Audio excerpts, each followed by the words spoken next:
दोस्तों अब तैयार हो जाओ। आने वाले कुछ सालों में राजस्थान के गैर मरुस्थलीय जिलों के साथ हरियाणा और पंजाब में भी अब बालू के बड़े बड़े टीले दिखाई देने वाले। तापमान बढ़ने वाला है और रेत के तूफान दिल्ली तक जाने वाले, क्योंकि सरकार ने फैसला ले लिया है कि अरावली को लीगल तरीके से खनन माफियाओं के हाथों सौंप दिया जाए। कुछ दिनों पहले सुप्रीम कोर्ट ने अरावली में हो रहे अवैध खनन पर कहा था कि अरावली को लोगों ने आपस में बांट लिया है और भ्रष्ट तरीके से यहां खनन का काम चल रहा है।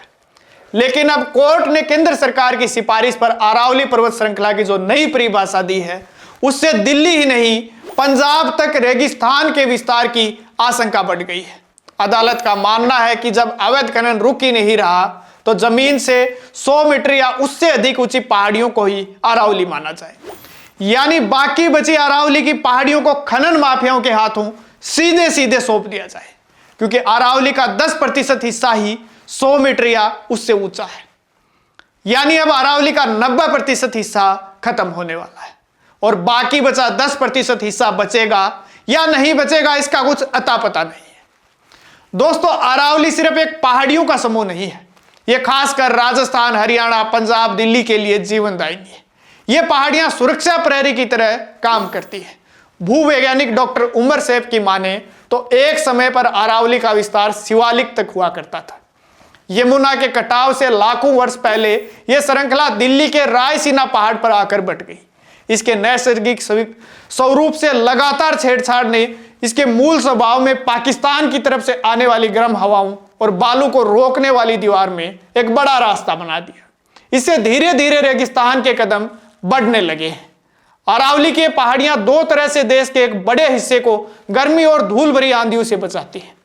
इसके ऊंचे शिखर हवा के साथ बहकर आने वाले PM 2.5 कणों को रोकते हैं।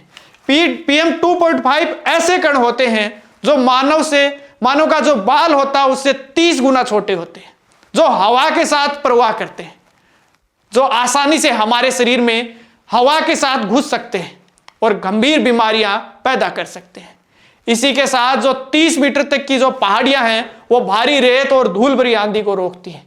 लेकिन सरकार ने तो साफ कह दिया है कि 100 मीटर से कम की पहाड़ियां का कोई काम नहीं होता। FSI यानी भारतीय वन संरक्षण की रिपोर्ट के अनुसार 10 से 30 मीटर ऊंची पहाड़ियां भी तेज हवाओं के रोकने के साथ उनके साथ आने वाली रेत को भी रोकने के लिए सक्षम होती है। लेकिन सरकार के इस फैसले से अब राजस्थान से सुदूर पाकिस्तान और उससे भी आगे तक फैले भीषण रेगिस्तान से उड़ने वाली धूल सीधे दिल्ली और NCR तक पहुंचेगी।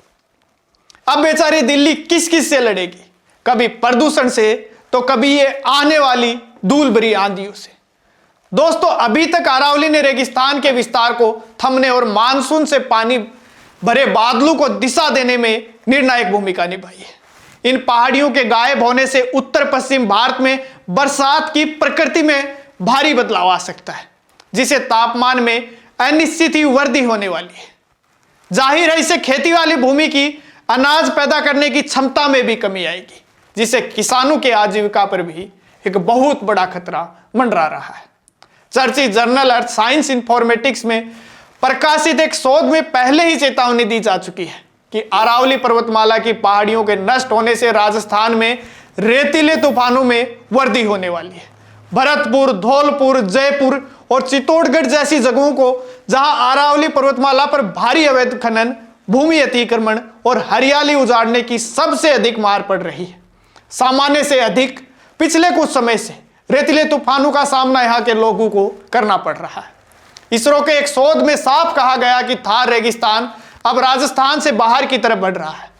इससे यह साफ पता चलता है कि अरावली को नुकसान का अर्थ दिल्ली, राजस्थान के गैर मरुस्थलीय जिले, हरियाणा और अन्न का कटोरा कहे जाने वाले पंजाब तक बालू का विस्तार होने वाला है, क्योंकि सीमा पर प्रहरी ही नहीं रहेगा तो नुकसान तो होना तय है। दोस्तों, अरावली सबसे प्राचीनतम पहाड़ियों में से एक है। यह धरोहर है मानव सभ्यता की, लेकिन भयंकर भ्रष्टाचार, जिम्मेदारों की अनदेखी के कारण लगभग 30 ऐसी पहाड़ियां हैं जो पूरी तरह से गायब हो चुकी हैं। नरेना, कालवाड़, कोटपुतली, झालाना और सरिस्का में समुद्र तल से 200 से 600 मीटर की ऊंचाई वाली इन पहाड़ियों को प्राकृतिक आपदा नहीं, खनन माफिया इन पहाड़ियों को खा गए एक अध्ययन से पता चला कि 1975 से 2019 के बीच अरावली की 3676 वर्ग किलोमीटर भूमि बंजर हो गई है। 80% हरियाली क्षेत्र से मुश्किल से अब 7% हिस्सा बचा है जिसमें हरियाली हो, बाकी पूरा क्षेत्र बंजर हो चुका है। यह बहुत चिंताजनक विषय है। हमारे सिस्टम में बैठे लोग तो खनन माफियाओं के सामने नतमस्तक हो चुके हैं। हमारी सरकार ने खुली छूट दे दी है हमारी जीवन दायिनी अरावली के चीर हरण की। लेकिन हमें जागना होगा, लड़ना होगा खनन माफियाओं से, सिस्टम से, बचाना होगा अरावली को। अंत में इर्तिजा निषाद की कुछ पंक्तियां याद आती हैं कि कुर्सी है तुम्हारा ये जनाजा तो नहीं, कुछ कर नहीं सकते तो उतर क्यों नहीं जाते।